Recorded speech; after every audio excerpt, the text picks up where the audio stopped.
Ora, Nuk Karako. Kia ora, e te mana whakawā. Huri no te whare, e mihi atu kia koutou katoa.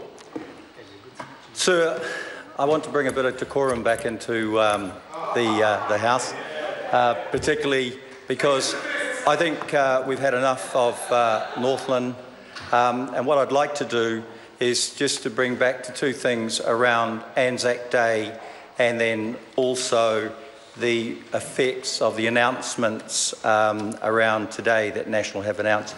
So, first of all, sir, Anzac Day.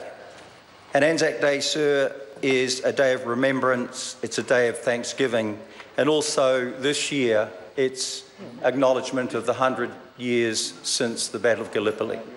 Sir, I've been over there a number of times. I've been to the Gallipoli Peninsula, Chanakali, sir, on the Dardanelles that links the Sea of Marama with the Aegean. I've travelled through with many people and to Chanakbear and to a number of those battle sites, sir, all the way through. Sir, the situation is, I'd like to bring it back now though, particularly to Rapaki, the small ancestral settlement on Lyttelton Harbour.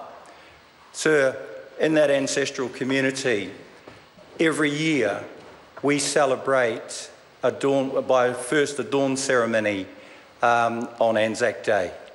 And that has gone on, sir, for quite some time. And the reason for that is because Rapaki, when the call-up came for World War I, there were 5 that left from that small village. And, sir, only 3 came home.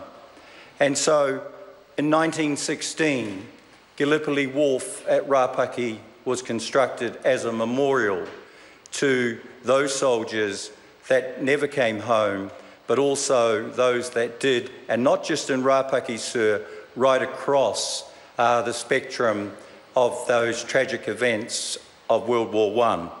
Sir, every day, every Anzac Day, the old, the middle-aged, the young from Rapaki come down to the wharf, and then at dawn we do our memorial celebrations on Gallipoli Wharf.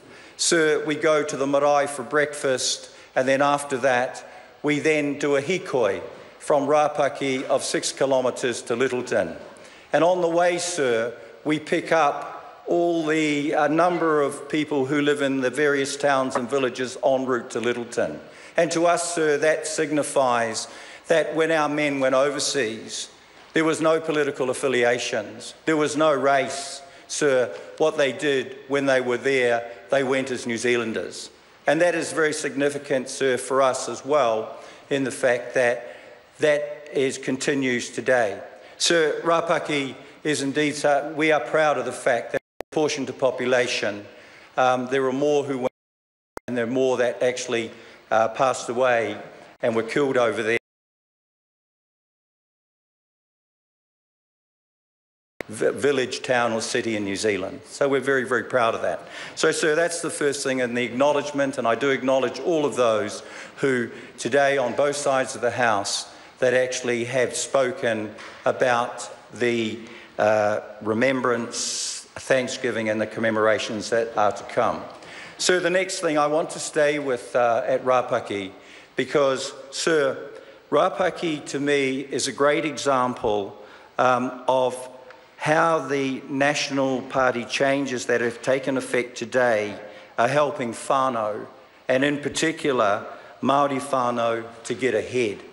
Sir, when we look at home starts, when we look at paid parental leave, when we look at ACC levies, family tax credit, superannuation, that small village, sir, there is a cross-section of that village where all of those people are affected. And, sir, that is, to us, it's actually about having a hand up as opposed to a handout. Sir, that was the village of Ben Couch. And so it is great that National actually, we can forge forward and be a party that does actually help all New Zealanders, but in particular Māori. Kia ora.